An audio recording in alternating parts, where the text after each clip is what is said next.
Hello student, आपका स्वागत है CWH ऑनलाइन एकेडमी में। जैसे कि आज हमारा क्रेश कोर्स का दूसरा क्लास है। लास्ट क्लास में हम लोगों ने डिस्कस किया था हिस्ट्री चैप्टर 1। हिस्ट्री चैप्टर 1 में हम लोगों ने इंडस वैली सिविलाइजेशन को लास्ट लेक्चर में समझा था, उसका क्या ओवरव्यू था उसमें हम लोगों ने डिस्कस कर चुका था। आज के क्लास में आज इंपॉर्टेंट क्वेश्चंस वगैरह हम लोग डिस्कस करेंगे, क्योंकि इस चैप्टर के बारे में जो भी बैकग्राउंड था वो तो हो ही चुका। अब इससे रिलेटेड जो संभावित प्रश्न जो है, जो एग्ज़ाम में बोर्ड में पूछ सकता है, उस पर हम लोग डिस्कशन करेंगे आज के वाले क्लास में। ठीक है। अच्छा, फर्स्ट अभी जो लेक्चर शुरू होगा इसको हम लोग एग्ज़ाम का जो पैटर्न है, एक्चुअल पैटर्न जो होता है पूछने का, जो जैक पूछती है उसी के हिसाब से करेंगे, उसी के अकॉर्डिंग करेंगे। इसमें हम लोग सबसे पहले MCQ को भी डिस्कस करेंगे। ठीक है। MCQ करने के बाद शॉर्ट, वेरी शॉर्ट जो होता है, उसके बाद लॉन्ग टाइप भी होता है, वो सभी क्वेश्चंस को करेंगे। अच्छा, एक बात ये भी समझा दें, ये जो आज का जो क्लास होगा, जो यहाँ पर जो सेलेक्टेड क्वेश्चन जो हमने दे रखा है, इससे बाहर इस चैप्टर से नहीं आएगा, ये कन्फर्म है। ठीक है। तो इससे बाहर पूछने का किसी भी तरह का सवाल ही नहीं बनता। और ये जो क्वेश्चन हमने सेट किया है वो काफ़ी रिसर्च करने के बाद, देखने के बाद, ठीक है, शोध करने के बाद ही हम लोगों ने, हमारा पूरा टीम मिलकर इसको तैयार किया। ठीक है। तो इससे बाहर आने का किसी भी तरह का गुंजाइश नहीं है। फर्स्ट यहाँ पे अगर हम लोग देखें, क्लास को शुरू करते हैं। फर्स्ट अभी इसमें हम लोग MCQ को देखेंगे, multiple choice question, objective question को अभी हम लोग डिस्कस करेंगे। अगर किसी का ये फर्स्ट क्लास है, हम फिर से बतला दें, अगर ये फर्स्ट क्लास है तो इसके पहले जो एक लेक्चर हम ले चुके हैं ऑलरेडी, CWH आर्ट्स जो हमारा यूट्यूब चैनल है, CWH आर्ट्स, ये जो यूट्यूब चैनल है उसमें अपलोड है इसका पहला लेक्चर। तो उम्मीद करते हैं कि आप वो वाला क्लास देखने के बाद इसको कीजिए, ताकि बेहतर समझ विकसित हो। ठीक है, कॉन्सेप्ट में क्लियरिटी देखने को मिले, इसलिए फर्स्ट लेक्चर करना जरूरी है। आज सेकेंड लेक्चर है, आज दूसरा क्लास है। तो आज के क्लास में हम लोग आगे क्वेश्चन डील करेंगे। फर्स्ट यहाँ पे देखें तो फर्स्ट क्वेश्चन क्या कहता है, हड़प्पा सभ्यता के किस स्थान से कांसे की नर्तकी, एक कहने का मतलब मूर्ति का एक प्रमाण मिला है, एक साक्ष्य मिला है, एक एविडेंस मिला है, किस स्टेज मतलब किस सिटी से या किस स्थान से, किस प्लेसेस से। ये डांसिंग गर्ल जो किसका है, ब्रोंज का है। किसका है, ब्रोंज का है, कांसे का है। तो ये जो मिला था बच्चों वो मोहनजोदाड़ो से। किससे मिला था, मोहनजोदाड़ो से। लास्ट क्लास में हमने डिस्कस किया था कि जो मोहनजोदाड़ो जो है वो हड़प्पा सभ्यता का या इंडस वैली सिविलाइजेशन का मेन सिटी था। क्या था, मेन सिटी था, मुख्य शहर था। और मुख्य शहर में दो जनरली आता है, पहला मोहनजोदड़ो, दूसरा हड़प्पा। अच्छा, पता है मोहनजोदड़ो को और हड़प्पा को सिंधु घाटी सभ्यता का जुड़वा राजधानी, ट्विन कैपिटल भी बोला जाता है। तो इससे भी क्वेश्चन पूछने का पूरी संभावना है। क्वेश्चन ये पूछ सकता है एग्जामिनर कि सिंधु घाटी सभ्यता या हड़प्पा सभ्यता का जुड़वा राजधानी किसको कहा गया। तो उसमें ऑप्शन डाल सकता है लोथल, कालीबंगा, राखीगढ़ी, बनावली, या फिर सी ऑप्शन में डाल सकता है हड़प्पा, मोहनजोदाड़ो, या फिर इनमें से कोई नहीं है, इनमें से सभी। तो वहाँ पे टिक करना पड़ेगा हड़प्पा और मोहनजोदड़ो, हड़प्पा और मोहनजोदड़ो। तो ये जो डांसिंग गर्ल का जो मूर्ति मिला था खुदाई में, वो कहाँ से मिला था, मोहनजोदड़ो से मिला था। और ये मोहनजोदड़ो जो है, इसका उत्खनन कब होता है, इसकी खुदाई कब किया जाता है, 1922 में किया जाता है। और 1922 में इसको कौन करता है, राखालदास बनर्जी। कौन करता है, राखालदास बनर्जी।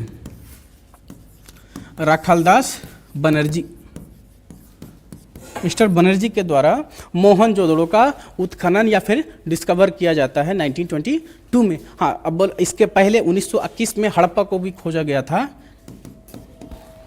1921 में हड़प्पा को उत्खनन किया जाता है। किसके द्वारा किया जाता है, इस पर भी हम लोगों ने डिस्कस काफ़ी किया है फर्स्ट लेक्चर में।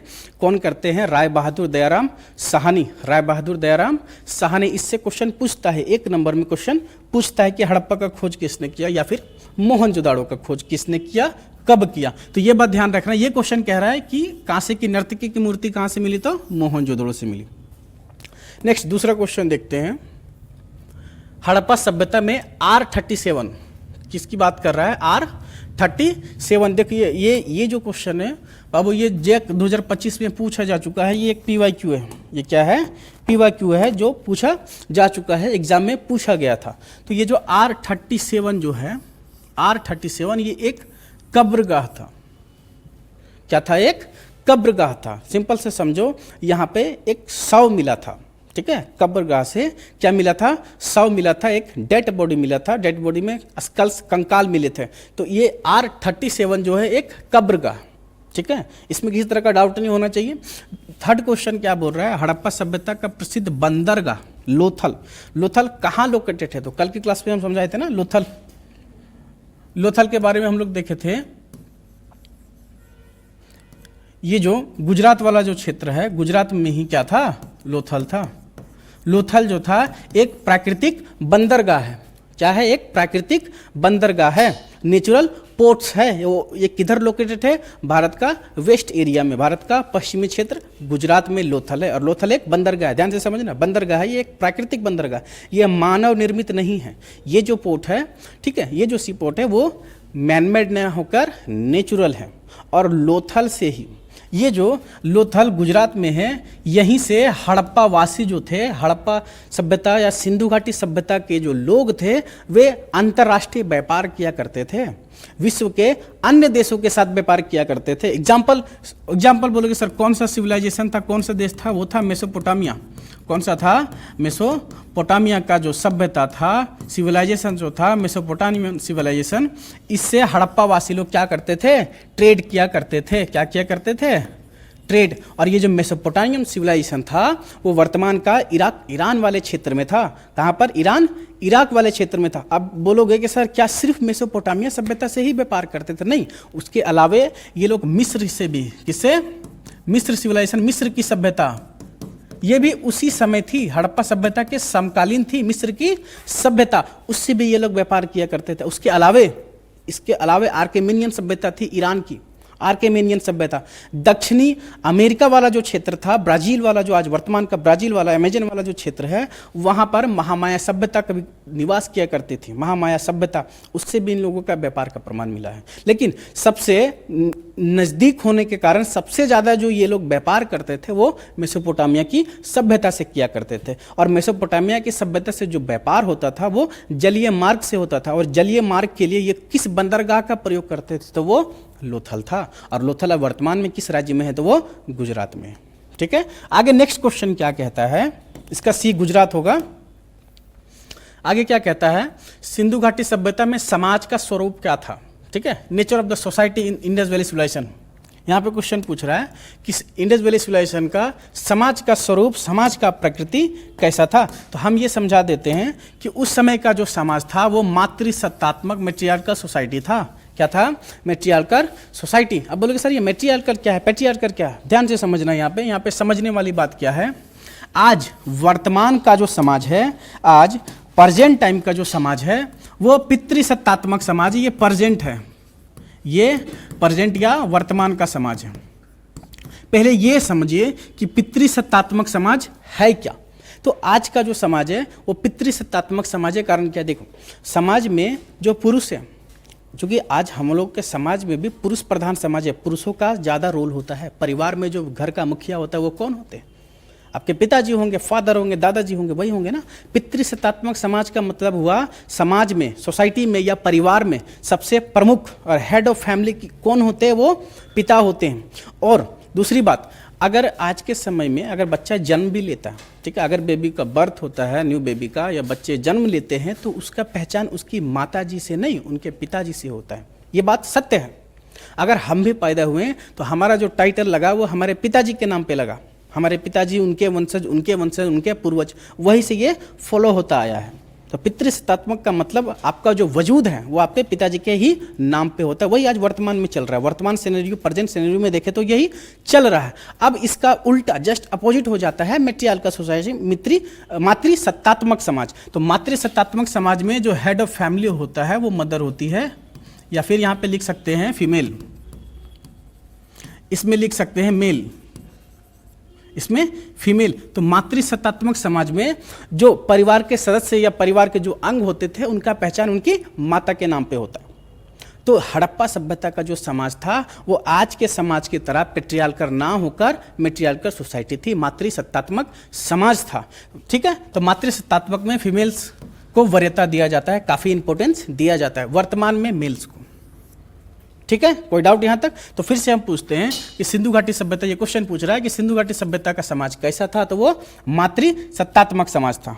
ठीक, आगे बोल रहा है हड़प्पा किस नदी के तट पर स्थित था? यहाँ पे ऑप्शन दिया है सिंधु, सतलज, व्यास, नीचे और ऑप्शन है सिंधु नदी, सतलज नदी, रावी और सरस्वती नदी। तो यहाँ पे क्वेश्चन पूछ रहा है कि हड़प्पा किस नदी पर लोकेटेड था, हड़प्पा जो सिटी था वो किस नदी के किनारे बसा था? तो कल के क्लास में भी हम लोगों ने डिस्कस किया था। मोहनजोदड़ो जो है, यहाँ पे हम थोड़ा सा समझाते हैं।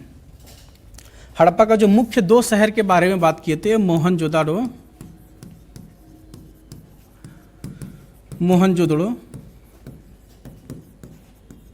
ये मोहनजोदड़ो जो था वो सिंधु रिवर, और हड़प्पा जो था, हड़प्पा ये रावी नदी के किनारे था। किधर लोकेटेड था? रावी नदी के किनारे। मोहनजोदड़ो सिंधु नदी, हड़प्पा रावी नदी। और इसी हड़प्पा का उत्खनन 1921 में राय बहादुर दयाराम साहनी करते हैं। तो ये जो किस नदी के किनारे? रावी। अच्छा, रावी के बारे में भी कल डिस्कशन हुआ था लास्ट क्लास में कि रावी रिवर जो है वो ट्रिब्यूटरी है, किसकी ट्रिब्यूटरी है? Tributary of Sindhu. वो सिंधु जो है वो मेन रिवर है। तो सिंधु नदी का 5 सहायक नदी के बारे में हमने जिक्र किया था, जिसमें फर्स्ट हमने समझाया था सिंधु जो है वो मेन रिवर है, मेजर रिवर है सिंधु। उसके बाद झेलम, चिनाब, रावी, व्यास, सतलज। अच्छा, एक सरस्वती नदी भी हुआ करती थी। सरस्वती नदी का भी एक प्रमाण आता है, लेकिन आज वर्तमान में सरस्वती नदी है नहीं। अभी सरस्वती नदी हिमाचल से बहती है, वहाँ से थोड़ा सा निकलती है, वहीं पर दिखती है, उसके बाद वो पाताल लोक नीचे से बहती है। पुराणों में ऐसा कहा जाता है कि वो जो नदी है वो आज भी पाताल लोक से बह रही है। तो आज वर्तमान में सरस्वती नदी का कोई स्पष्ट अस्तित्व नहीं है, इसलिए हम लोग सरस्वती नदी के बारे में जिक्र नहीं करेंगे, क्योंकि सरस्वती भी कभी सिंधु की सहायक हुआ करती थी पुराने समय में। ठीक है, भूतकाल में, बीते हुए समय में सरस्वती जो थी वो भी सिंधु की एक सहायक नदी थी। पहले 6 सहायक नदियाँ थी, लेकिन वर्तमान में ना होने के कारण अभी 5 सहायक नदी हैं और रावी उसमें से एक है। तो रावी नदी के किनारे ही हड़प्पा। नेक्स्ट बोल रहा है मोहनजोदड़ो का उत्खनन किसने करवाया? अभी हम लोगों ने डिस्कस किया मोहनजोदड़ो का जो उत्खनन किया जाता है किसके द्वारा करवाया जाता है? तो वो थे राखालदास बनर्जी। कौन थे? राखालदास बनर्जी। और दयाराम साहनी किसका उत्खनन करवाते हैं? हड़प्पा का। किसका करवाते हैं? हड़प्पा का। 1921 और 1922। यहाँ पे एक और नाम है जॉन मार्शल। इसके ये महोदय के बारे में बता देते हैं। ये जो जॉन मार्शल थे ये बहुत इंपॉर्टेंट पर्सनैलिटी है। ये जॉन मार्शल जो थे वो 1920-21 के समय 1920-21 के समय ये हेड थे, ये अध्यक्ष थे, प्रमुख थे, ये अध्यक्ष थे भारतीय पुरातत्व विभाग के। भारतीय पुरातत्व विभाग के ये क्या थे? हेड थे। Indian archaeologic department, Indian archaeologic department के हेड थे जॉन मार्शल। और ये जो जॉन मार्शल थे इन्हीं के नेतृत्व में, इन्हीं के लीडरशिप में हड़प्पा सभ्यता का उत्खनन कराया जाता है। कब कराया जाता है? 1920-21 के समय। तो ये कहाँ के थे? ये मतलब वर्तमान की बात करें तो ये पाकिस्तान, हमारे जो पड़ोसी मुल्क है पश्चिम में, ये पाकिस्तान के थे। कौन? John Marshall. ये कौन थे? हेड थे भारतीय पुरातत्व विभाग के। नेक्स्ट क्वेश्चन पूछ रहा है 7 क्वेश्चन क्या है कि हड़प्पा सभ्यता में हल चलाने का साक्ष्य कहाँ से मिला है? देखो यहाँ पे एक्चुअली बात कर रहा है कि हड़प्पा का वह कौन सा सिटी था जहाँ से जुते हुए खेतों का साक्ष्य मिला। ये बात समझ में आ रहा है ना? हल चलाने का साक्ष्य, जुते हुए खेतों का साक्ष्य, वो जो मिला था वो कालीबंगा से मिला था। वो कहाँ से मिला था? कालीबंगा, राजस्थान वाले क्षेत्र में कालीबंगा से मिला था। नेक्स्ट है हड़प्पा सभ्यता का सबसे बड़ा नगर कौन सा था? तो सबसे बड़ा नगर मोहनजोदड़ो। सबसे बड़ा नगर की बात करें तो वो कौन सा था? मोहनजोदड़ो। अब यहाँ पे एक चीज़ और समझा देते हैं, मोहनजोदड़ो और हड़प्पा जो था वो सिंधु घाटी सभ्यता का क्या था? कैपिटल था। क्या था? कैपिटल था, राजधानी था। इसमें एक चीज़ और समझना है, हड़प्पा और मोहनजोदड़ो, हड़प्पा और मोहनजोदड़ो, हड़प्पन मोहनजोदड़ो ये जो है ये इंडस वैली सिविलाइजेशन का ट्विन कैपिटल था। इसको जुड़वा राजधानी भी बोला जाता है। जुड़वा का मतलब होता है ना 2।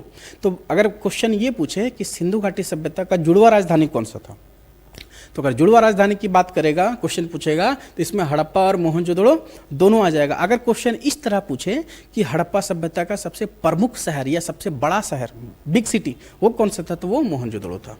ठीक है। लोथल के बारे में ऑलरेडी डिस्कस हो चुका है। लोथल जो था वो सी पोर्ट था, नेचुरल सी पोर्ट, और कलिबंगा जुते हुए खेतों का साक्ष्य यहाँ से मिला था। नेक्स्ट क्वेश्चन पूछ रहा है, सिंधु घाटी के निवासी को किस धातु का ज्ञान नहीं था। इसमें यह पूछ रहा है कि उन लोगों को किस मेटल के बारे में जानकारी नहीं था। इसमें यह बोल रहा है कि धातु, वह कौन सा धातु है, यहाँ पे ऑप्शन भी दिया है, सोना, चांदी, लोहा और तांबा। तो ये जो 4 मेटल के बारे में यहाँ पे जिक्र किया है, गोल्ड, सिल्वर, आयरन, कॉपर, तो इनमें से वह कौन सा धातु है जिसके बारे में वे लोग नहीं जानते थे। कहने का मतलब वे लोग परिचित ही नहीं थे। तो वो जो था वो आयरन था। वो क्या था, आयरन था, लोहा था। हड़प्पा सभ्यता के लोग लोहा के बारे में नहीं जानते थे। अब इसमें ये बात भी नहीं है, अब बोलोगे सर क्या लोहा नहीं था, उस समय भी लोहा था, ऐसा बात नहीं है कि नहीं था, आयरन था, लेकिन वे लोग आयरन का यूज ऑफ आयरन नहीं जानते थे। कहने का मतलब लोहे के प्रयोग नहीं जानते थे। अच्छा, वो लोग किसको बारे में ज़्यादा जानते थे, तांबा से बहुत ज़्यादा वे परिचित थे। लेकिन यहाँ पे क्वेश्चन पूछा है कि वो किस धातु से परिचित नहीं थे, वो था लोहा। अच्छा, लोहा के बारे में थोड़ा सा अभी हम समझाना चाहेंगे। ये जो आयरन जो है, ये लोहा का जो खोज हुआ, जब इंसानियत ने, मनुष्य ने लोहे को प्रयोग जाना, इसका यूज जाना, तो ऐसा कहा जाता है लगभग 800 BC के टाइम। कब, 800 BC के समय लोहा का खोज होता है। और कहाँ होता है, भारत की बात कर रहे हैं, भारत में लोहे का खोज कब होता है और कहाँ होता है, तो 800 BC के टाइम उत्तर प्रदेश का जो अतिरंजी खेड़ा जो था, अतिरंजी खेड़ा, उत्तर प्रदेश का अतिरंजी खेड़ा से लगभग 800 BC के समय किसका खोज होता है, लोहे का खोज किया जाता है। लोहे को लोग जानता है कहाँ से, उत्तर प्रदेश का अतिरंजी खेड़ा। अच्छा, अगर हम पूछें बाबू क्या 800 BC के टाइम भारत में किसका राजवंश था या कोई सिविलाइजेशन चल रहा था क्या 800 BC के टाइम, तो 800 BC के टाइम यहाँ पे वैदिक सिविलाइजेशन चल रहा था। क्या चल रहा था, वैदिक सभ्यता, वैदिक सभ्यता। अब बोलोगे सर हड़प्पा सभ्यता पढ़ा रहे, वैदिक सभ्यता कहाँ चले गए, तो ध्यान से समझो। हम बताए थे लगभग 2500 BC से लेकर 1750 BC के टाइम, ठीक है, इस समय क्या था, इंडस वैली सिविलाइजेशन था। इंडस वैली सिविलाइजेशन चल रहा था 2500 से लगभग 1750 BC तक। अब जब इसका डिक्लाइनेशन होता है, हड़प्पा सभ्यता का जब पतन होता है 1750 में, तो उसके बाद उसी क्षेत्र में जहां पर हड़प्पा सभ्यता का विकास हुआ था ना, ओरिजिन जिस क्षेत्र में हड़प्पा सभ्यता था, वर्तमान का पाकिस्तान वाला क्षेत्र, वहां पे एक नया सभ्यता का विकास होता है। और उस नया सभ्यता का नाम होता है वैदिक सभ्यता, वैदिक सिविलाइजेशन। और ये जो वैदिक सिविलाइजेशन था, ये लगभग 1500 BC से लेकर 600 BC तक चला। तो ऐसा माना जाता है लोहा का जो खोज हुआ वो वैदिक सभ्यता के समय होता है। कब होता है, वैदिक सभ्यता। अच्छा, ये जो वैदिक सभ्यता जो था, इसके बारे में सेकंड चैप्टर में थोड़ा सा पढ़ना है। वैदिक सभ्यता में ही वेदों की रचना हुई। जो हमारा जो वेद है, ऋग्वेद, सामवेद, यजुर्वेद, अथर्ववेद, जो 18 पुराण है, उपनिषद है, ये सब महाकाव्य जो है, रामायण, महाभारत, ये सबको लिखा गया, लिपिबद्ध किया गया, इनके जानकारी को साझा किया गया। कब, वेदों की रचना वैदिक सभ्यता के टाइम। और इसका टाइम पीरियड कब से कब तक था, 1500 BC से लेकर 600 BC के समय, 1500 से 600 BC के समय। तो यहाँ पे ये बात समझ में आ गया होगा कि वे लोग लोहे से अपरिचित थे। धोलावीरा का खोज कौन करते हैं, जेपी जोशी के द्वारा। कौन करते हैं, जेपी जोशी के द्वारा धोलावीरा का खोज किया जाता है। नेक्स्ट यहाँ पे 11वां क्वेश्चन कह रहा है कि मोहनजोदड़ो का अर्थ क्या है। किसकी बात कर रहा है, मोहनजोदड़ो का अर्थ।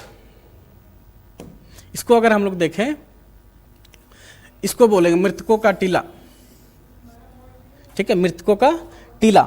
नेक्स्ट क्वेश्चन कह रहा है हड़प्पा सभ्यता का प्रमुख विशेषता क्या था, फीचर्स क्या था। तो इसमें ऑप्शन भी दिया, विशाल मंदिर, नगर नियोजन वही है, large temple, town planning, iron industry, और उसमें अश्वमेघ यज्ञ। ये 4 यहाँ पे ऑप्शन दिया है, ठीक है। यहाँ पे ये पूछ रहा है कि मेन फीचर्स क्या था। कहने का मतलब क्वेश्चन यहाँ पे एग्जामिनर ये पूछने का प्रयास कर रहा है कि हड़प्पा सभ्यता जो था, ठीक है, इंडस वैली सिविलाइजेशन जो था, इसका मेन, ये जो 4 ऑप्शन है, इसमें से कौन विशेषता है जिसके कारण हम लोग पढ़ रहे हैं, तो वो कौन सा था, टाउन प्लानिंग, इन लोगों का नगर नियोजन व्यवस्था। कल के क्लास में ऑलरेडी डिस्कस किए थे कि ये जो सिविलाइजेशन था, यहाँ पर जो घर बनाया गया था, मकानें जो थी, भवनें जो थी, वो पक्की हुई ईंटों से बनाया गया था। पक्की हुई ईंट, अब बोलोगे आज से 5000 साल पहले भी लोग पक्की ईंटों के बारे में जानते थे, वरना उस समय तो झोपड़ियों के घर बना करते थे ना, घास झुग्गी झोपड़ी हुआ करता था। लेकिन ये जो सिविलाइजेशन के जो लोग थे वो काफ़ी डेवलप्ड थे, काफ़ी डेवलप्ड थे। ये जब मकानें भी बनाते थे तो मकानों के बगल में गलियारा छोड़ा करते थे, गली हुआ करता था, खिड़कियां निकलती थी, दरवाजे हुआ करते थे। यहाँ तक कि वो जो बाथ टब है उसका भी प्रमाण मिला है, मोहनजोदाड़ो से अष्टानागार, उसका भी प्रमाण मिला है। ये सभ्यता के लोग काफ़ी डेवलप्ड थे, ठीक है। उसके अलावे ये जो सड़कें जब बनाते थे ना, ये एक ग्रिड पैटर्न में काटता था, चतुष्कोणीय, कहने का मतलब 4 रोड एक जगह आके मिला करता था। इस तरह का इन लोग का टाउन प्लानिंग था। इधर से एक चौराहा आ रहा है, इधर से एक चौराहा, इधर से फिर आ रहा है, इधर से भी एक आ रहा है। तो इस तरह से इन्होंने अपना क्या किया था, टाउन प्लानिंग किया था। इस तरह से मकानों का निर्माण किया था, भवनों का निर्माण किया था। तो ये जो इसका सबसे प्रमुख विशेषता है वो है टाउन प्लानिंग। क्या है? Town planning. नेक्स्ट क्वेश्चन पूछ रहा है, हड़प्पा सभ्यता के लोगों का मुख्य व्यवसाय, यहाँ पे ऑक्यूपेशन की बात कर रहा है, main occupation of the Harappan civilization या हड़प्पन पीपुल। यहाँ पे ये पूछ रहा है कि हड़प्पा सभ्यता के लोग कौन सा काम करते थे अपने जीवन यापन के लिए, कौन सा काम किया करते थे। यहाँ पे ऑप्शन दिया है, क्या वे युद्ध करते थे, क्या वे खेती करते थे, क्या वे संगीत पे ज़्यादा ध्यान देते थे, या फिर शिक्षा में। तो क्या? खेती।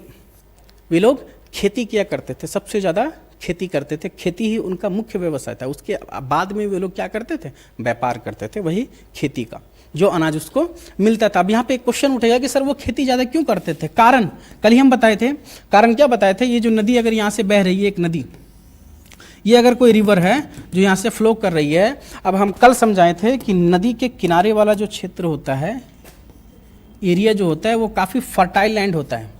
यहाँ पे जो मिट्टी मिलती है, बांगर सॉइल, खादर सॉइल, ये यहीं पे नदी के किनारे मिलता है, बांगर और खादर, बांगर और खादर सॉइल, बांगर मिट्टी और खादर मिट्टी, ये यहीं पे देखने को मिलता है नदी के किनारे वाले क्षेत्र में। और इसीलिए नदी का जो किनारे वाला क्षेत्र है वो काफ़ी फर्टाइल होने के कारण खेती के लिए सबसे उपयुक्त माना जाता है, सबसे बेहतर माना जाता है। इसलिए ये सभ्यता के लोग खेती ज़्यादा किए करते थे, क्योंकि नेचर ने ही इनको सपोर्ट किया था। क्योंकि ये जो सिविलाइजेशन जो था वो किस नदी के किनारे था? तो कल डिस्कस हुआ, सिंधु नदी और उसके सहायक 5 नदियों के बीच ये सिविलाइजेशन क्या था?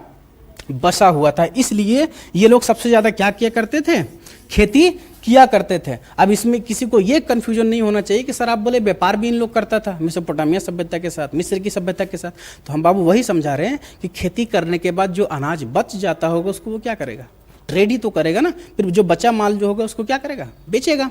इसीलिए इसका जो मेन ऑक्यूपेशन था वो खेती था। दूसरा अगर कोई इन लोग काम करते थे तो वे था ट्रेड। नेक्स्ट यहाँ पे पूछ रहा है, हड़प्पा सभ्यता का पतन, डिक्लाइनेशन किस तरह, इसका डाउनफॉल किस तरह हुआ? हड़प्पा सभ्यता का पतन कैसे हुआ, उसके पीछे क्या कारण था? पतन के बारे में हम समझा देते हैं। ये जो सिविलाइजेशन जो था वो 2500 BC से लेकर 1750 तक रहा। 2500 BC से लेकर 1750 BC तक रहा। तो हम ये यहाँ पे क्वेश्चन ये पूछ रहा है कि 1750 के समय ऐसा कौन सा कारण या ऐसा कौन सा रीजन, कौन सा कॉजेज हुआ जिस वजह से इतनी बड़ी सभ्यता, इतनी डेवलप्ड सिविलाइजेशन का क्या हुआ? डाउनफॉल हुआ, डिक्लाइनेशन होता है। उसका क्या कारण था? तो देखो, अभी तक ना जब ये बात पता नहीं था तो इतिहासकारों में मतभेद है, अलग अलग हिस्टोरियन अलग अलग व्यू देता है। वो कहावत है ना कि 10 व्यक्ति से अगर जाके पूछोगे तो सब 10 का एक राय नहीं होगा, सबका अलग अलग होगा, ठीक है। कोई ए बोले, कोई बी, सी, डी, ई, एफ, सबका अलग राय होता है। लेकिन यहाँ पे ऑप्शन जिस तरह है उस तरह हम लोग देखते हैं। विदेशी आक्रमण, प्राकृतिक आपदा, जलवायु परिवर्तन, इसमें लगभग सभी होगा, उपरोक्त सभी, ये सभी कारण थे जिसके वजह से हड़प्पा सभ्यता का पतन हुआ। अब बोलोगे सर हमको एक मेन कॉजेज बता दीजिए जो हमको याद रखने में ईजी हो, कोई एक कारण बताइए जिसके वजह से हड़प्पा सभ्यता का पतन हुआ। तो बाबू वो जो पतन होने का जो कारण था वो था क्लाइमेट चेंज। वो क्या था? क्लाइमेट चेंज, जलवायु परिवर्तन। जब कार्बन डेटिंग किया गया, कल ही क्लास में हम जिक्र किए थे कार्बन डेटिंग C14 मेथड। तो C14 मेथड से ये पता चला इतनी बड़ी सभ्यता का जो पतन हुआ वो फ्लड के कारण हुआ, बाढ़ के कारण हुआ। क्या हुआ था? इतिहासकार ऐसा कहते हैं कि अचानक जो भारत का पश्चिम वाला जो क्षेत्र है, सिंधु वाला जो क्षेत्र है, वहाँ पे क्लाउड ब्लस्ट हुआ।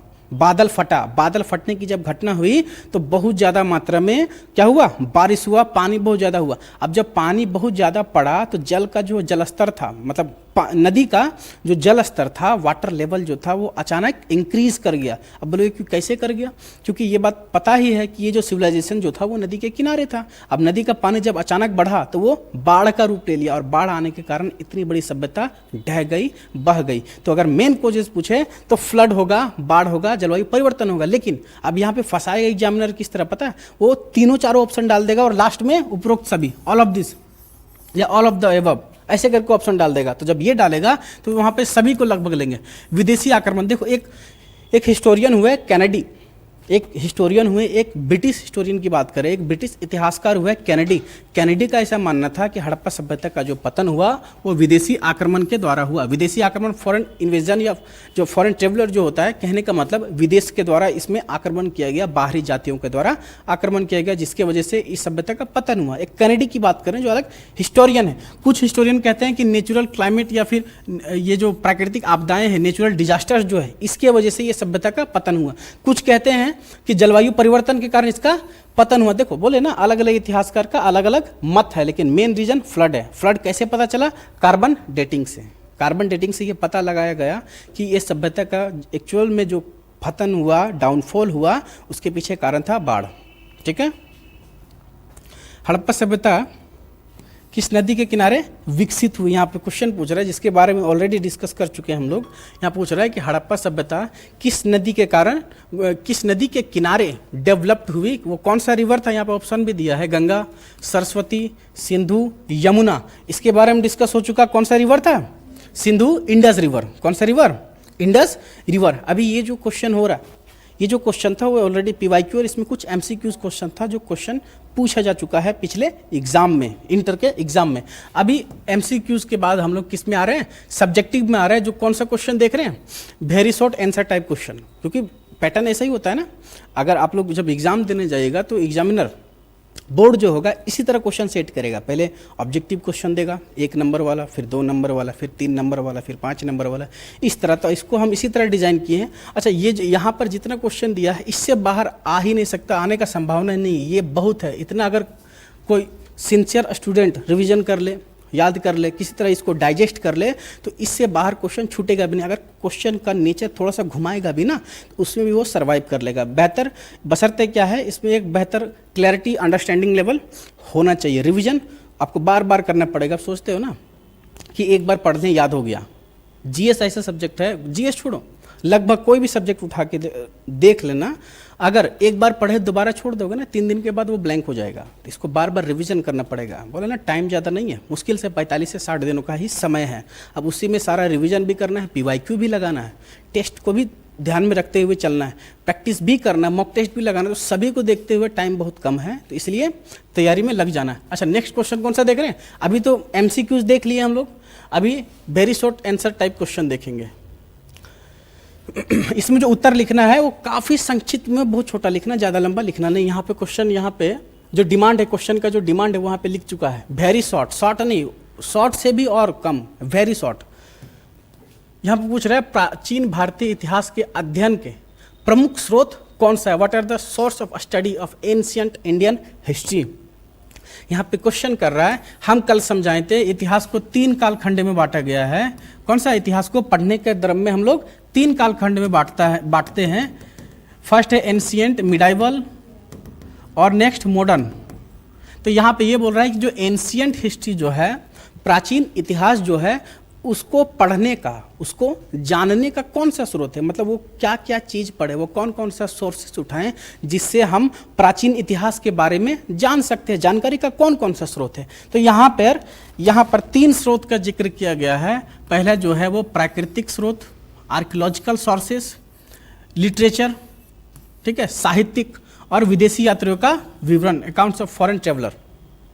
3 स्रोत होता है। ध्यान से फिर से समझोगे, यहाँ पे क्वेश्चन पूछा जा रहा है कि प्राचीन भारतीय इतिहास, हमारा जो भारत का प्राचीन इतिहास है, उसको जानने पढ़ने का कौन कौन सा स्रोत है। तो 3 स्रोत है। ये 3 सोर्सेज को अगर फॉलो करोगे तो प्राचीन इतिहास के बारे में पढ़ सकते हो, जान सकते हो, उसका जानकारी साझा कर सकते हो। अब यहाँ पे क्वेश्चन उठेगा, सर ये आर्कियोलॉजिकल सोर्सेज क्या है, लिटरेचर क्या है, अकाउंट ऑफ फॉरेन ट्रेवलर्स क्या है। अभी इसको समझाते हैं हम, इसको क्या है, यहाँ पे ध्यान से समझना है। पुरातात्विक स्रोत ऐसा स्रोत होता है, ठीक है, जिसको हम लोग खुदाई के माध्यम से निकालते हैं। मिट्टी के नीचे, जमीन के नीचे से अगर कोई भी साइट है, जैसे हड़प्पा का भी जब खुदाई हुआ, उत्खनन जब हुआ, तो वो तो मिट्टी के नीचे से ही ना निकाला गया अवशेष, क्या आसमान से नहीं ना बरसा। तो हड़प्पा का जब खुदाई हुआ तो वो किस सोर्सेस का यूज किया गया, आर्कियोलॉजिकल सोर्सेस का। कौन सा, आर्कियोलॉजिकल सोर्सेस का। आर्कियोलॉजिकल सोर्सेस ऐसा सोर्सेस होता है जिसमें किसी भी वस्तु विषय के बारे में जानकारी हम लोगों को खुदाई करने के बाद, उत्खनन करने के बाद प्राप्त होता है। तो इसमें क्या आएगा, उत्खनन आएगा, खुदाई आएगा। नेक्स्ट आ गया लिटरेचर। तो ये जो लिटरेचर जो होता है, इसमें जो सोर्स होता है वो रिटन सोर्स होता है। क्या होता है, रिटन सोर्स। इसमें लिखित साक्ष्य उपलब्ध होते हैं। क्या होते हैं, लिखित साक्ष्य। इसमें जो जानकारी मिलता है साहित्यिक साक्ष्य में, इसमें बाकायदा लिपिबद्ध होता है, इसमें लिखा हुआ होता है एज ए पुस्तक, एज ए डॉक्यूमेंट। इस तरह से हम लोगों को इसकी जानकारी होता है। अब बोले सर इसका एग्जाम्पल कुछ दीजिए, और कौन सा सोर्स है जिसको हम लोग साहित्यिक सोर्सेस में, कहने का मतलब लिटरेचर सोर्सेस में शामिल कर सकते हैं, वह कौन सा सोर्स है। तो चाणक्य का जो अर्थशास्त्र था, क्या था, चाणक्य का अर्थशास्त्र, वो किस में आएगा, लिटरेचर में आएगा। चाणक्य का जो अर्थशास्त्र था वो लिटरेचर में आएगा। चाणक्य के बारे में भी थोड़ा सा हम समझा देते हैं। जो चाणक्य जो थे, ये चंद्रगुप्त मौर्य जो हुए, वो मौर्य वंश के संस्थापक, उनके गुरु माने जाते हैं, मास्टर माने जाते हैं। कौन, चाणक्य। चाणक्य के ही सहयोग से चंद्रगुप्त मौर्य ने 322 बीसी में नंदा डायनेस्टी जो था, नंद वंश जो था उसको परास्त करके वहां पर एक नया वंश का नींव रखा, मौर्यन एम्पायर, मौर्य राजवंश का स्थापना करते। किनके सहयोग से, चाणक्य के सहयोग से। चाणक्य कौन थे, चंद्रगुप्त मौर्य के गुरु थे। ठीक है, यहाँ तक क्लियर है। अच्छा, थोड़ा सा और, चाणक्य जो थे, चाणक्य तक्षशिला विश्वविद्यालय से ही पढ़े थे। तक्षशिला विश्वविद्यालय जिसको भारत का सबसे प्राचीन प्राचीन विश्वविद्यालय, यूनिवर्सिटी माना जाता है, कॉलेज माना जाता है तक्षशिला। अभी कोई बोलेगा नहीं सर मगध में जो था ना वो पाटलिपुत्र वाला, नालंदा, वो वाला होगा क्या, तो नहीं बाबू, नालंदा जो है वो तक्षशिला के बाद आया। तक्षशिला विश्वविद्यालय जो था वो बहुत पहले था, और भारत का सबसे प्राचीन, ये भारत छोड़ो एशिया का सबसे प्राचीन विश्वविद्यालय उसको माना जाता है तक्षशिला, जो वर्तमान में पाकिस्तान में है। और अभी वो उसका भी क्या है, अवशेष बचा हुआ है, वो भी नष्ट हो चुका है पूरी तरह से, जिस तरह नालंदा हो जाता है। ठीक, अब नेक्स्ट कौन सा, तीसरा सोर्स कौन सा बचा, विदेशी यात्रियों का विवरण। अब देखो इसमें किस चीज़ का जानकारी मिलता है, जैसे भारत जो है ना, भारत प्राचीन काल से ही लेकर, पुराने समय एंशियंट टाइम से ही लेकर विश्व के अन्य जो लोग हैं, अन्य देश है, उसके लिए एक रुचि का विषय बना है। प्राचीन काल में भी लोग, विदेशी लोग जो है वो भारत घूमने आते थे, विजिट करने आते थे। तो जब वो विजिट करने आते थे तो अपने साथ एक बुक या डायरी कॉपी कैरी करते थे, उसमें उस देश के बारे में लिखा करते थे वो। ठीक है, तो विदेशी यात्रियों के विवरण से जो हमको साक्ष्य मिलता है ना, वो भी इतिहास को जानने का एक बेहतर स्रोत है। अगर बात करोगे कौन सा, तो इब्न बतूता को ले लेते हैं। इब्न बतूता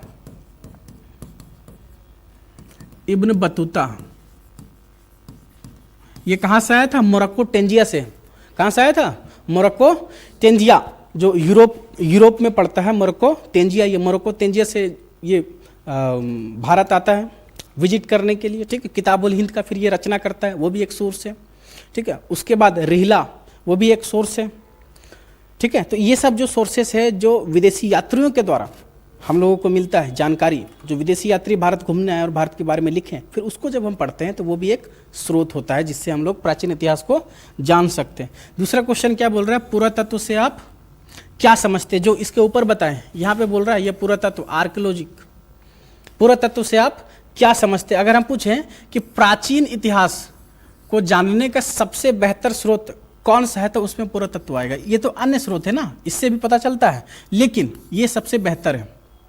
अच्छा, पता है हड़प्पा का जब खुदाई हुआ, इंडस वैली सिविलाइजेशन की बात करें या हड़प्पा की बात करें, हड़प्पन सिविलाइजेशन, उसका जब खुदाई हुआ तो पता है आज तक हड़प्पा के लिपि को नहीं पढ़ा जा सका। उसका जो लिटरेचर था उसको आज तक नहीं पढ़ा जा सका कि वे लोग किस भाषा का, किस लिपि का प्रयोग करते थे। जब हड़प्पा का खुदाई होता है तो एक स्लेट मिलता है, स्लेट समझ में आ रहा है? एक पत्थर का स्लेट मिलता है जिसमें लगभग 400 शब्द या 400 अंक अंकुरित थे उसमें, मतलब 400 शब्द मिला है एक स्लेट टाइप में, एक शिलालेख में, ठीक है, स्टोन का है वो। अब उसको आज तक इंसान पढ़ नहीं पाया, क्योंकि उस ऐसा इतिहासकार ऐसा कहते हैं कि हड़प्पा सभ्यता का जो लिपि जो था ना, वो चित्रात्मक लिपि था। चित्रात्मक कहने का मतलब भाव, चित्र, एज अ पेंटिंग की तरह उन लोग का लिपि है। आज जो हम लोग देवनागरी रोमन जो यूज कर रहे हैं, या प्रकृति भाषा जो होता था, खरोष्टी लिपि, इस तरह का नहीं था, वो चित्रात्मक लिपि था। तो एक बात ध्यान रखना है कि हड़प्पा सभ्यता के लिपि को आज तक नहीं पढ़ा जा सका। अगर भविष्य में हड़प्पा सभ्यता की लिपि को पढ़ लिया गया तो और हम लोगों को जानकारी मिल सकता है इंडस वैली सिविलाइजेशन या हड़प्पन सिविलाइजेशन के बारे में। तो उसके लिपि को कोई नहीं पढ़ सका, ठीक है। नेक्स्ट क्वेश्चन पूछ रहा है, पुरातत्व से आप क्या समझते हैं? देखो यहाँ पे बोल रहा है, what do you understand by archaeology. यहाँ बोल रहा है पुरातत्व वह विज्ञान है जिसके अंतर्गत मानव द्वारा किसी न किसी रूप में छोड़े गए भौतिक अवशेषों के अध्ययन और उसके सांस्कृतिक जीवन का पता लगाया जाता है। अर्थात पुरातत्व उस विज्ञान को कहते हैं जिससे प्राचीन सभ्यता और संस्कृति का ज्ञान होता है। यहाँ पे बोल रहा है आर्कियोलॉजी इज द साइंस, यह एक विज्ञान है that examine the physical remain left behind the humans in various form of reveal their cultural past. That is archaeology is the science that provides enhance into ancient civilization and culture। Actually ये बात कर रहा है पुरातत्व एक तरह का विज्ञान है या एक साइंस है जिसमें क्या किया जाता है, एक रिसर्च किया जाता है, शोध किया जाता है। साइंस में तो वही किया जाता है ना, शोध किया जाता है। तो पुरातत्व में क्या होता है कि ये कोई पुरानी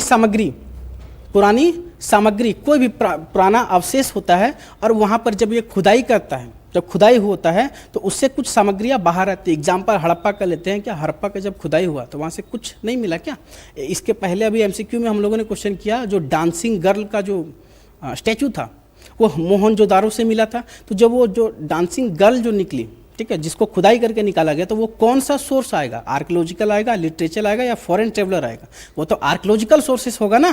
तो आर्कियोलॉजिकल सोर्सेस में क्या होता है, किसी भी सभ्यता का, किसी भी लोगों के पुरानी जो संस्कृति है, सभ्यता है, कल्चर जो है उसका, उसी के बारे में हम लोग जानने का प्रयास करते हैं। तो आर्कियोलॉजी में जनरली क्या किया जाता है, एक शोध किया जाता है, रिसर्च किया जाता है, जिसमें पुरानी वस्तुओं को खोदकर उत्खनन कर बाहर निकाला जाता है।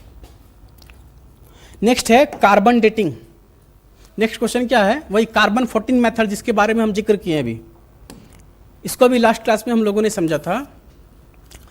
कार्बन डेटिंग, कार्बन 14 डेटिंग के बारे में हम समझाए थे। ये क्या है, एक मेथड है जिससे किसी भी वस्तु का एज का पता किया जाता है, एज को डिटरमाइन किया जाता है कि वह वस्तु कितना पुराना है। तो यहाँ पे अगर देखें कार्बन 14 डेटिंग को देखें, जो अमेरिकन वैज्ञानिक लिबी ने सन 1946 में खोजी थी, उनके अनुसार जब कोई जीव मर जाता है तो उसमें विद्यमान कार्बन धीरे धीरे समाप्त हो लगता है, और इस प्रकार वस्तुओं को कार्बन डेटिंग के माध्यम से उसको मापा जाता है। अब देखो इसको समझो, इसको क्या होता है एक्चुअली इसमें मैटर।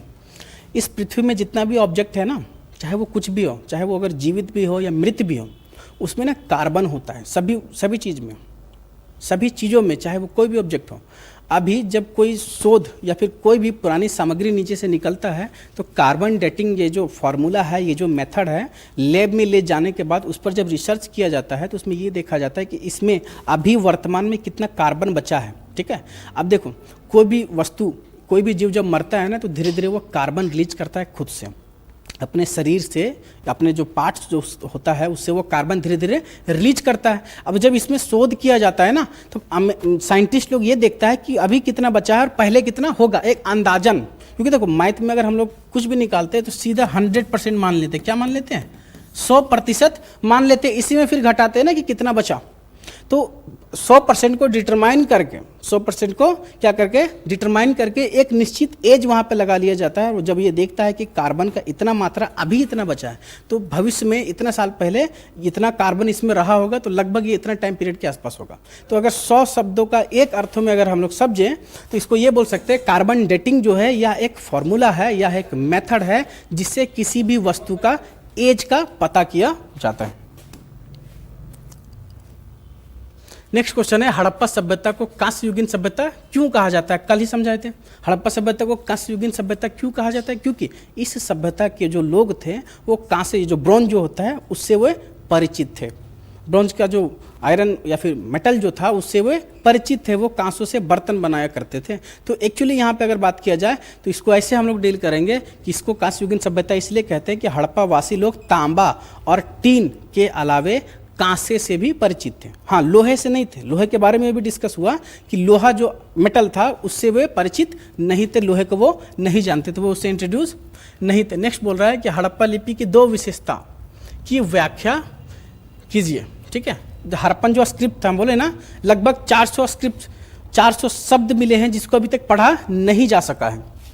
अगर इसका 2 फीचर्स की बात करें तो पहला कौन सा आ गया, फोटोग्राफिक, ठीक है, या पिक्चोग्राफिक दोनों बोल सकते हैं इसको, चित्रात्मक लिपि या फोटोग्राफिक लिपि। इसमें ये बोल रहा है कि हड़प्पा लिपि चित्रात्मक थी, अर्थात इसके चिन्ह चित्रों के रूप में थे जो किसी वस्तु या विचार को प्रकट करता है। ये जो फोटोग्राफिक स्क्रिप्ट जो होता है, हड़प्पा में जो भी लिपि मिला वो लिखित नहीं मिला, बस पेंटिंग टाइप मिला है कि इस तरह पेंट बनाया गया है, ऐसे कुछ तो ऐसे मिला है। अगर लिपि देखोगे तो ऐसे ऐसे करके कुछ इस तरह करके लिपि मिला है, कुछ इस तरह करके लिपि मिला है।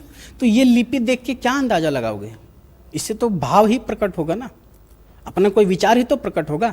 इस तरह का स्क्रिप्चर मिला है, वहाँ पे स्क्रिप्ट मिला है।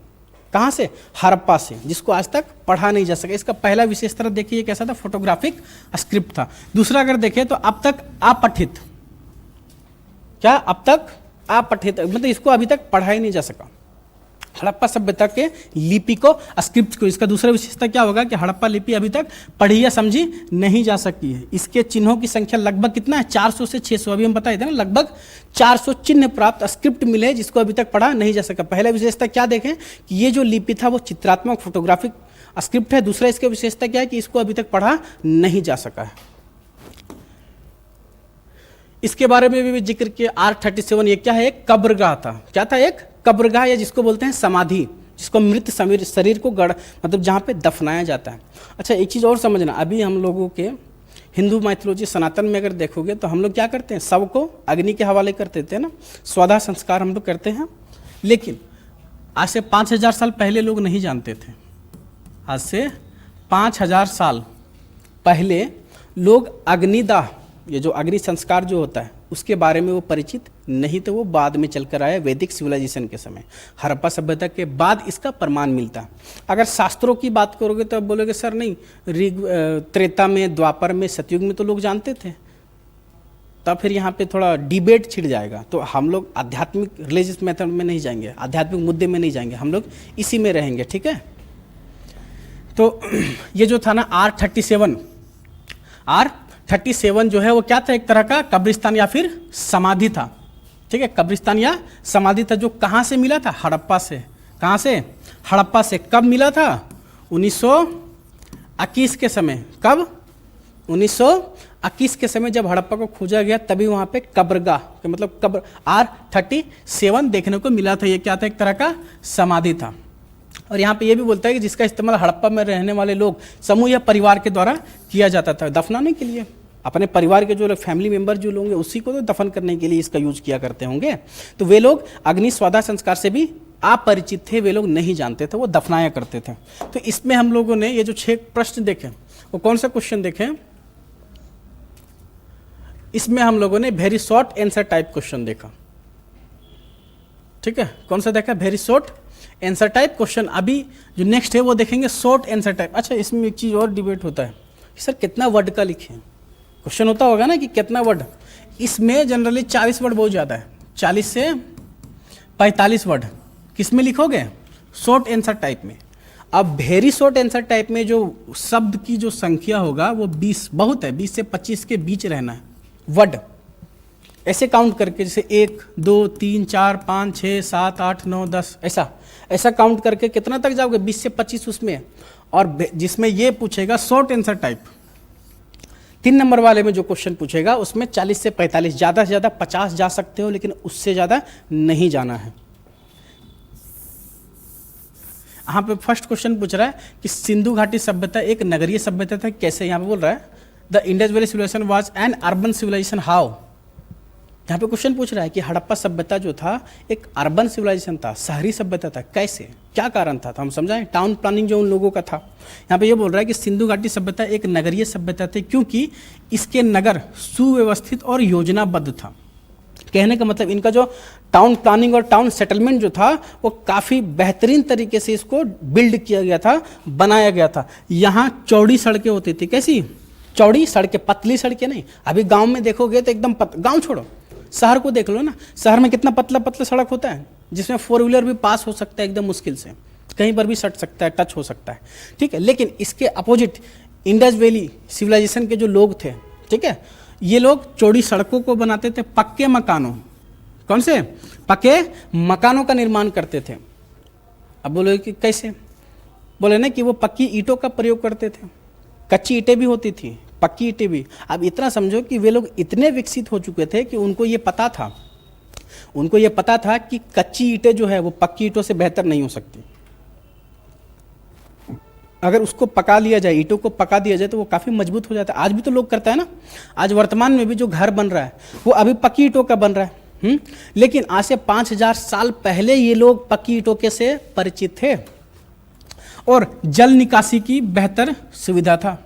जल निकासी समझ में आ रहा है, जो घरों से जो जल मतलब पानी जो निकलता है, वेस्ट जो निकलता है, नालियाँ जो होती है, उसका भी बेहतर साधन। अभी गांव में क्या होता है या शहरों में क्या होता है, गांव की अगर बात करें तो जो नाला जो घर से निकलता है, जो घर का जो वेस्ट वगैरह जो बाहर आता है उससे, वो क्या है कि नालों से निकलते निकलते नाले में ही इकट्ठा हो जाता है ना। हर गांव का यही सिचुएशन होगा जिससे गंदगी फैलता है। लेकिन इन लोग का ऐसा नहीं था। अगर ये लोग नालों का निर्माण करते थे तो वो जो नाला गांव से या शहर से बाहर जाके मिलता था, मतलब बाहर खुलता था, वो अंदर उसके ऊपर कवर लगा दिया करते थे, ढक्कन लगाया करते थे ताकि मच्छर ना पनपे, बीमारियां ना हो। तो ऐसा मतलब स्वच्छ था, ऐसा बेहतर इन लोग का टाउन प्लानिंग बनाया गया था कि एक देख के लगेगा कि एक इंजीनियरिंग मॉडल है। ये लगता है कोई इंजीनियर बहुत मतलब शोध करके, बहुत रिसर्च करके ये डिज़ाइन तैयार किया गया। लेकिन उस ज़माने में इंजीनियरिंग का तो नाम ही नहीं था कुछ, वे सभी लोगों के दिमाग में, मस्तिष्क में बसा हुआ था। और क्या बोलता है कि अनाज के लिए भंडार,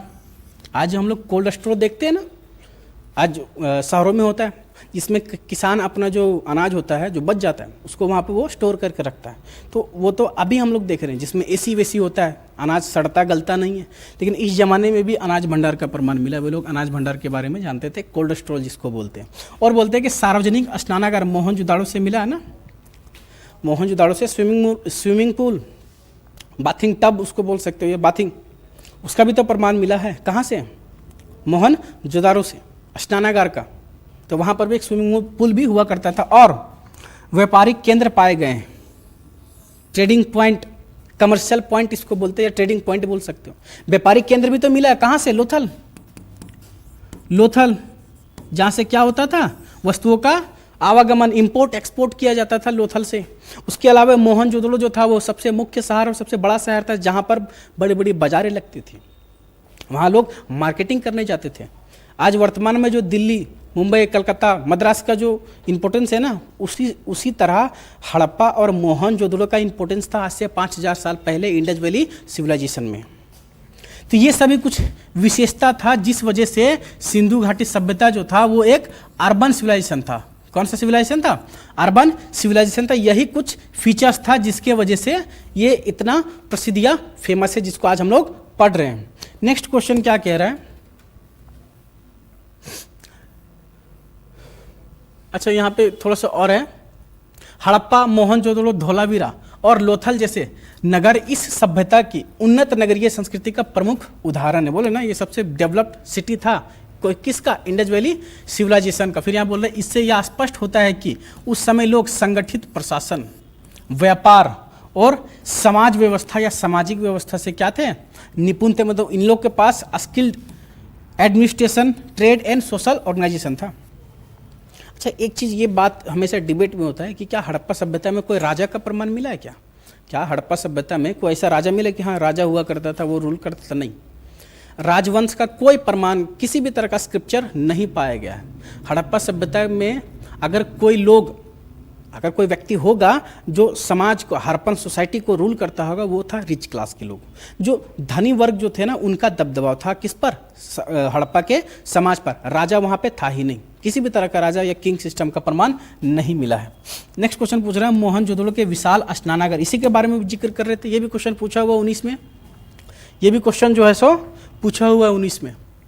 2019 में ये क्वेश्चन पूछ चुका है। यहाँ पूछ रहा है कि मोहनजोदड़ो से जो अष्टानागार मिला है, ठीक है, बाथिंग टब की बात करें, ग्रेट बाथ टब, इसका बारे में आप क्या जानते हैं, वही क्वेश्चन पूछ रहा है कि मोहनजोदड़ो के विशाल स्नानागार के विषय में आप क्या जानते हैं। यहाँ पूरा what do you know about the great bath of Mohenjodaro, तो यहाँ पे ये बोल रहा है। अब इसके बारे में हम लोग जिक्र करते हैं, थोड़ा सा और ध्यान से समझते हैं इसको।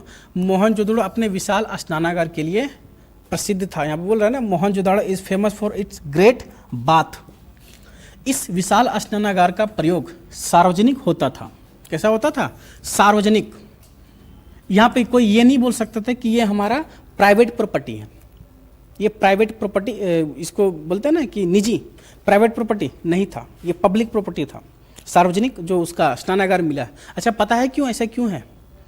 ऐसा क्यों कि मोहनजोदड़ो का जो विशाल स्नानागार है उसको इतिहासकारों ने कहा कि ये प्राइवेट नहीं, ये कमर्शियल था या फिर पब्लिक था। कारण क्या है कि देख रहा, जब स्नानागार को खुदाई हुआ मोहनजोदड़ो में, ठीक है, 1922 के समय, तो मोहनजोदड़ो के बगल में, कहने का मतलब स्नानागार जो है, स्नानागार के बगल में सीढ़ियाँ लगी हुई है उतरने के लिए, और सीढ़ियों के बगल में बहुत सारे रूम बनाए गए हैं, चेंजिंग रूम जिसको बोला गया, कपड़े वस्त्र बदलने के लिए एक चेंजिंग रूम बनाया गया। अगर हमको बताओ, अगर ये बाथिंग टब या ग्रेट बाथिंग टब जो है, अगर ये किसी एक व्यक्ति का होता तो क्या वो चेंजिंग रूम बहुत सारा बनाता? क्या नहीं बनाता, वो केवल 1 या 2 बनाता।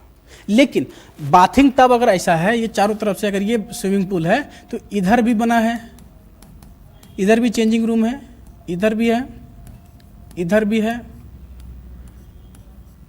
इधर भी बना हुआ, चारों साइड से चेंजिंग रूम और बीच में बाथ टब, बीच में बाथ टब बना हुआ है। तो इसको देखने के बाद इतिहासकारों ने ऐसा अनुमान लगाया कि ये जो ग्रेट बाथ टब है ये पब्लिक प्रॉपर्टी है, ना कि प्राइवेट प्रॉपर्टी। वही यहाँ पे लिखा है कि इसका प्रयोग किसके लिए होता था? सार्वजनिक, सभी लोगों के लिए। और इसके बारे में बोला है कि इस स्नानागार की लंबाई और चौड़ाई, यहाँ पे इसके बात कर रहा है, लंबाई लगभग कितना माना गया? 180, और इसके स्नान कूप की लंबाई 40 फुट और चौड़ाई कितना? 23 फुट, गहराई 8 फुट। इसका ये जो डीप कितना था? 8 फुट। ये याद रखोगे, ये याद रखोगे। स्नानागार जो था ग्रेट बाथ ऑफ मोहनजोदड़ो, ये कितना डीप था? लगभग 8 फीट गड्ढा था, 8 फीट। चौड़ाई की अगर बात करोगे तो कितना? 23 फुट, ठीक है। और इसकी नलकूप की लंबाई, अभी यहाँ देखो एक चीज़ और यहाँ पे बात किया, यहाँ से यहाँ तक की बात करोगे, ये 40 फीट इसको मान लोगे, ये लगभग 40 फीट, ठीक है। चौड़ाई कितना? 23, और गहराई, डीप कितना था? ये 8 फीट। ये इसका क्या था? फीचर्स था, विशेषता था। और यहाँ पे बोल रहा है इनकी दीवारें पक्की ईंटों से बनी है। सही बात है। ये जो अगर कच्ची ईंटों का बनता तो क्या होता पता है? अगर ये जो ग्रेट बाथ टब जो था मोहनजोदड़ो का, अगर ये कच्ची ईंटों का बनाया जाता फिर क्या देखने को मिलता पता है? पानी जो है वो ईंटे को धीरे धीरे क्या कर देता? गला देता, मेल्ट कर देता, फिर वो नुकसान होता ना उससे। इसलिए पक्की ईंटों का प्रयोग किया गया ताकि लंबे समय तक चल सके, लंबे समय तक खराब ना हो। नहाने के लिए इसमें क्या बनी होती थी? सीढ़ियाँ। क्या होती थी? सीढ़ियाँ। चारों साइड से सीढ़ियाँ बनाई गई थी इसमें, ताकि लोग उतरकर नहा सके। और यहाँ पे बोल रहा है स्नान के बाद ऊपर चढ़ने के लिए एक बहुत बड़ी सीढ़ी बनाई गई थी। स्नान कूप के उत्तर के में कपड़े बदलने के लिए और दूसरी वस्त्र रखने के लिए स्थान बनाया गया था। यही है, इसी की बात करें। ये जो चेंजिंग रूम है ना, इसी की बात किया जा रहा है। वस्त्र बदलने के लिए या फिर कपड़े बदलने के लिए छोटे छोटे रूम भी बनाया गया था। और यहाँ पे बोला स्नान कूप में पानी ऊपर की ओर बनी नालियों से आता था। अब इसमें जो पानी जो आ रहा है ना, इधर से एक नाला निकाला गया था, एक पाइप निकाला गया था जिसमें बाहर से इसमें पानी आता था। जैसे भी इतना भी डीप नहीं है ना कि 8 फीट में कुआं निकल जाए और पानी आने लगे। स्नानागार ये जो था इसमें पानी बाहर से लाया जाता था। इसका जो सोर्स ऑफ वाटर जो था वो आउटर साइड था, आउटसाइड ऑफ बाथ टब। और यहाँ पे बोल रहा है कि संभवतः यह स्नानागार धार्मिक स्नानागार होगा। एक्चुअली यहाँ पे क्या बोल रहा है कि ये जो बाथ टब है इसका यूज रिचुअल पर्पसेस से किया जाता था। धार्मिक अनुष्ठान जिसको बोलते हैं, हो सकता है यज्ञ हो, यज्ञ वज्ञ कहीं किया जा रहा, पूजा अनुष्ठान हो किसी के घर में, तो उसके वजह से यहाँ पे सार्वजनिक स्नान के लिए लोग आते होंगे। एग्जाम्पल छठ की भी ले लो, छठ में भी लोग करते हैं ना, स्नान करते हैं अर्घ देने के बाद। वही यहाँ पे एग्जाम्पल हम समझा रहे हैं। इससे धार्मिक शुद्धता का पता चलता है। इसी से पता चलता है कि ये जो बाथिंग टब था इसका उपयोग धार्मिक कार्यों के लिए किया गया था, रिलीजियस कार्यों के लिए किया गया था। इसकी बाथरूम आज भी बाथरूम के लिए आदर्श रूप में गिने जाते हैं। ये जो बाथ टब है वो आज भी लोगों के लिए इंस्पिरेशन का काम करता है। आज के जो विकसित लोग हैं वो बोलते हैं ना कि मॉडर्न सिविलाइजेशन, हम लोग मॉडर्न एरा में लगभग 1800-1700 शताब्दी के समय वॉशरूम या बाथरूम के बारे में हम लोग जानते थे, लेकिन नहीं, तुमसे 5000 साल पहले ही लोग जानते थे हड़प्पा वासी। किसके बारे में? बाथ टब के बारे में। अभी ये नेक्स्ट क्वेश्चन क्या कह रहा है कि डिक्लाइन का रीजन बताओ, डाउनफॉल ऑफ हड़प्पन सिविलाइजेशन। ये भी कब पूछा है? 2018 के समय ये क्वेश्चन पूछा है। ये भी एक PYQ क्वेश्चन है जिसको पहले पूछा जा चुका है। यहाँ पे क्वेश्चन कर रहा है कि हड़प्पा सभ्यता के पतन का क्या कारण है आपके अनुसार। तभी हम बताए ना, अलग अलग इतिहासकारों का अलग अलग मत है। कोई कहता है क्लाइमेट चेंज कहता है, कोई कहता है बाहर से आक्रमण हुआ, विदेशी आक्रमण, बीमारियां हुआ, जलवायु परिवर्तन हुआ, बाढ़ हुआ। तो सब इतिहासकार का अलग अलग मत है, अलग अलग व्यक्ति का अलग अलग मत है। यहाँ भी बोल रहे हैं ना, हड़प्पा सभ्यता के पतन के कार्य में इतिहासकारों में क्या है? मतभेद है। आज भी डिबेट चलता है, सबका डिफरेंट ओपिनियन है, सबका अलग अलग ओपिनियन होता है। कोई ये कहता है, कोई वो कहता है, कोई वो कहता है, सबका अलग अलग विचार है। अगर यहाँ से अगर हम लोग पॉइंट वाइज समझे इसको डील कैसे करोगे, तो यहाँ पे फर्स्ट पॉइंट में क्या करना है कि हड़प्पा के पतन के मुख्य कारण प्राकृतिक प्रकोप था, नेचुरल डिजास्टर या नेचुरल क्लाइमेट जो था, इसमें बाढ़, भूकंप अथवा महासागर आदि का माना गया। और सिंधु के साथ बाढ़ों का संबंध इसके बड़ा संकेत है कि इस क्षेत्र में नगर बार बार बाढ़ों से बने और बिगड़े। तो हम क्या बताए थे? फ्लड बताए थे ना फर्स्ट में, इसके पहले फ्लड इसका एक्चुअल रिस्पॉन्सिबल रीजन की बात करोगे, हड़प्पा सभ्यता के पतन का कारण वो बाढ़ था। और क्यों बाढ़ था? क्योंकि ये नदी के किनारे बसी थी, अचानक जलस्तर बढ़ा मानसून के टाइम या फिर बारिश ज़्यादा होने के कारण, जिस वजह से ये बाढ़ में समा गई। दूसरा कारण बोल रहा है, फर्स्ट कारण में बाढ़ या क्लाइमेट चेंज बोला गया, दूसरा कारण में अदर मतलब कॉजेज में अगर देखें तो वहाँ के लोगों का व्यापारिक और आर्थिक संबंध विदेशी देशों से कट गया। अब यहाँ पे ये बोल रहा है ना कि चूंकि इन लोग का कमर्शियल जो रिलेशन था या ट्रेडिशन या ट्रेड का जो रिलेशन था वो अदर सिविलाइजेशन या अदर स्टेट या सिटी से था। अदर सिविलाइजेशन सिंपल हम लोग यहाँ पे समझते हैं अदर सभ्यता से। एग्जाम्पल मेसोपोटामिया, आर्केमेनियन, मिस्र, ठीक है। तो ये सभ्यता से इनका क्या था? व्यापारिक संबंध था। अब क्या हुआ कि इनका व्यापारिक संबंध समाप्त हो गया, वे लोग व्यापार करना छोड़ दिए, किन्हीं कारणवश, कुछ भी कारण हो सकता है। इस वजह से यहाँ पे भुखमरी की स्थिति आ गया। अभी देखो, अगर भारत किसी दूसरे के साथ व्यापार नहीं करेगा, अलग देश के साथ ट्रेड नहीं करेगा, तो उसको क्या समस्या होगा? उसके पास फॉरेन करेंसी नहीं आएगा, पैसा नहीं आएगा, इसके वजह से भी समस्या हो सकता है, उसका आर्थिक संकट आ सकता है। तो यहाँ पे इकोनॉमिक क्राइसिस की बात किया जा रहा है कि उनका क्या था? व्यापारिक और आर्थिक संबंध क्या हो गया था? कट गया था। इससे क्या हुआ? सभ्यता समाप्त हो गया। एक दूसरा कारण बताया जा रहा है। तीसरा कारण क्या बोलता है कि इसमें बोल रहा है कि इस बात की भी संभावना है कि विदेशियों की आर्य जातियों का आक्रमण, आर्य की बात कर रहा है ना, ये जो आर्यंस जो थे ना, इसको माना जाता है वैदिक सभ्यता का निर्माता, फाउंडर ऑफ वैदिक सिविलाइजेशन। हम बताएं, हड़प्पा सभ्यता का जब पतन होता है 1750 में, तो उसके लगभग 150 साल के बाद 1500 BC में वैदिक सभ्यता का आरंभ होता है। और वैदिक सभ्यता को स्थापित करने वाले लोग थे आर्य। कौन थे? आर्य। आर्यों का आगमन कहाँ से होता है? सेंट्रल एशिया से ये आते हैं। तो ऐसा माना जाता है कि विदेशी आक्रमण तीसरा कारण था कि बाहरी जातियों का, बर्बर जातियों का क्या हुआ? आक्रमण किया, इसको समाप्त कर दिया। नेक्स्ट बोलता है, चौथा कारण बोलता है कि मोहनजोदड़ो के खंडहरों में मिले असंख्य मनुष्यों के कंकाल, जले हुए मकानों के अवशेष और अव्यवस्था की गई स्थिति इसके बारे में संकेत करती है कि इस नगर में आक्रमणकारियों ने नष्ट कर दिया, मतलब बाहरी जातियों का आक्रमण। ये कॉजेज बताया जाता है यहाँ पे, ठीक है। देखिए 3-4 यहाँ पे कॉजेज देखे। लास्ट में ये भी बोलता है कि इतिहासकारों का यह भी मत प्रकट किया गया है कि हिस्टोरियन का ये सजेशन है कि ये जो सिविलाइजेशन है इसका डिक्लाइशन जलवायु में परिवर्तन के कारण हुआ, क्लाइमेट चेंज के, किसके? Climate change. उसके बाद बहुलवादी जातियों का निरंतर आक्रमण। देखो यहाँ पे 3-4 चीज हम लोग सिमिलर देखें। पहला, बाहरी जातियों का आक्रमण, ठीक है।